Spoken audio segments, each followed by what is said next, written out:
حضرت عمر اس امت کے وہ انسان ہیں کہ اللہ تعالیٰ نے جن کی منشا کے مطابق قرآن کریم کی آیات نازل کی ہیں۔ مفسرین نے نقل کیا ہے قرآن کریم کے 22 مقامات ایسے بنتے ہیں کہ جو حضرت عمر نے چاہا اللہ نے اسے قرآن بنا کر نازل کر دیا۔ حضرت عمر رضی اللہ تعالیٰ عنہ آپ صلی اللہ علیہ وسلم کے ساتھ طواف کر رہے تھے۔ طواف کے دوران مقام ابراہیم پر پہنچے، حضور سے اجازت طلب کی کہ یا رسول اللہ، یہ پتھر بڑا ہی معزز پتھر ہے کہ ابراہیم علیہ السلام نے اس پر کھڑے ہو کر بیت اللہ کو تعمیر کیا تھا، تو میرا دل یہ چاہتا ہے کہ میں اس پتھر کے پیچھے 2 رکعت نماز پڑھوں۔ آپ صلی اللہ علیہ وسلم خاموش ہو گئے، عمر، اللہ نے ابھی مجھے کوئی حکم نہیں دیا، ابھی آپ کی خاموشی تھی، قرآن کی آیت نازل ہو گئی، وَاتَّخِذُوا مِن مَّقَامِ إِبْرَاهِيمَ مُصَلًّى، آج کے بعد مقام ابراہیم کو نماز کی جگہ بنا دو۔ تو جو حضرت عمر نے چاہا اللہ نے قرآن بنا کے قیامت تک حکم نازل کر دیا، کوئی بھی حج عمرے کے لیے جائے گا تو طواف کے بعد مقام ابراہیم کے پیچھے 2 رکعت نماز پڑھے گا۔ حضرت عمر رضی اللہ تعالیٰ عنہ نے دیکھا آپ صلی اللہ علیہ وسلم کی گھر والی رات کے وقت قضائے حاجت کے لیے باہر نکلیں، اس وقت تک پردے کا حکم نہیں آیا تھا۔ حضرت عمر کی رائے تھی کہ پردے کا حکم آنا چاہیے کہ یہ مشرک لوگ، یہ غیر مسلمان عورتوں کی طرف نظر ڈال دیتے ہیں۔ حضور کے پاس آئے، یا رسول اللہ، آپ مسلمان عورتوں کو، گھر والیوں کو پردے کا حکم دو۔ آپ نے فرمایا، عمر، اب تک اللہ کی طرف سے کوئی حکم نہیں آیا، میں کیسے کہہ دوں؟ آپ بیٹھے تھے، اللہ نے قرآن اتار دیا، یا ایھا النبی قل لازواجک وبناتک ونساء المؤمنین یدنین علیہن من جلابیبہن، اے نبی حکم دے دیجیے اپنی بیویوں کو، اپنی بیٹیوں کو، مسلمان عورتوں کو، جب وہ گھر سے نکلیں تو بڑی چادر ڈال کر جسم کو ڈھک کر گھر سے نکلیں۔ یعنی جو عمر نے چاہا اللہ نے قرآن بنا دیا۔ حضرت عمر رضی اللہ تعالیٰ عنہ بیٹھے ہیں، بدر کے قیدیوں کا مسئلہ سامنے آیا۔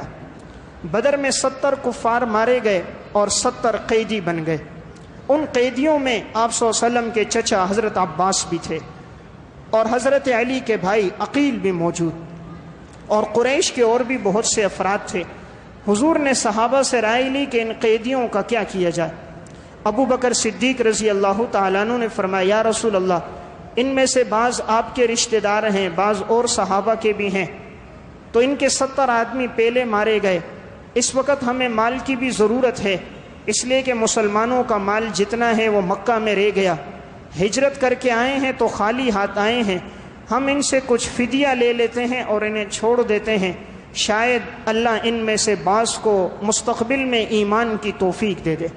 اگر ہم قتل کر دیں گے یہ تو کفر پہ مر جائیں گے، ممکن ہے اسلام کے اخلاق عادات سے متاثر ہو کر دین میں آ جائیں۔ حضرت ابو بکر صدیق نے یہ رائے دی۔ آپ نے عمر سے پوچھا، تمہاری کیا رائے ہے؟ حضرت عمر نے فرمایا، یا رسول اللہ، جو جس کا رشتہ دار ہے اس کے حوالے کرو، تاکہ ہر آدمی اپنے رشتہ دار کو اپنے ہاتھ سے قتل کرے، اس لیے کہ یہ لوگ اسلام کے دشمن بن کر آئے، اسلام کے مقابلے میں آئے، ان کے دلوں میں آپ کی نفرت ہے، ان کا بس نہ چلا ورنہ یہ آپ کو اور ہمیں قتل کر دیتے۔ یا رسول اللہ، کسی کو نہ چھوڑو، ہر ایک کو قتل کرو۔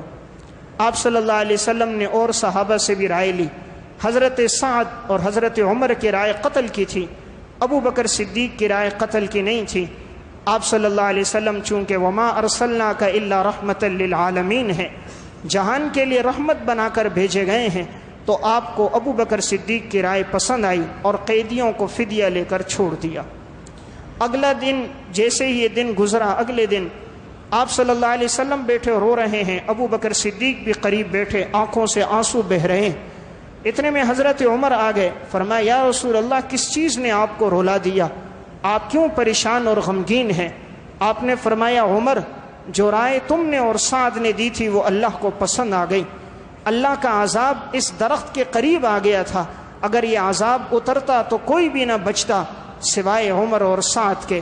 اللہ نے قرآن اتار دیا، ما کان لنبی ان یکون لہ اسرى حتی یسخن فی الارض، نبی کے لیے تو یہ اختیار نہیں تھا کہ وہ لوگوں سے پیسے لے کے چھوڑتا، نبی کو چاہیے تھا کہ زمین میں خوب خون ریزی کرتا، ان کو قتل کرتا۔ یعنی جو عمر نے مشورہ دیا اللہ کو پسند آیا۔ کہ تم نے کیوں فدیہ لے کر چھوڑا ہے، تم نے ان کو قتل کیوں نہیں کیا؟ تو میں عرض کر رہا تھا حضرت عمر کا وہ مقام ہے کہ وہ زمین پہ رائے دیتے تھے، آسمان سے خدا قرآن بنا کے اتار دیتا تھا۔